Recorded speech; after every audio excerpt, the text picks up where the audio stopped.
છે તે ખૂબ જ ઠંડા રહેલા હોય છે.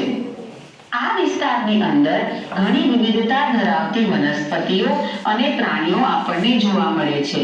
તો વનસ્પતિની વાત કરીએ તો કયા પ્રકારની વનસ્પતિ મળશે? તો અહીંયા સાયકસ, પાઇન્સ, નાતાલ વૃક્ષ તેમજ મોરપીંછ જેવી વનસ્પતિઓ વધુ જોવા મળતી હોય છે. અને તમે પ્રાણીઓની સૂચિ બનાવો તો આપણને કેવા પ્રકારના પ્રાણીઓ જોવા મળશે?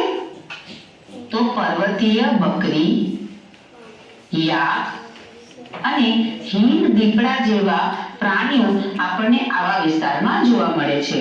તો આવા વિસ્તારની અંદર પોતાનું જીવન ટકાવી રાખવા માટે આ પ્રકારની વનસ્પતિ અને પ્રાણીઓ વિવિધ પ્રકારના અનુકૂલનો દર્શાવે છે.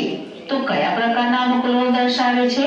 તો વનસ્પતિની વાત કરીએ તો તેની અંદર તમે જુઓ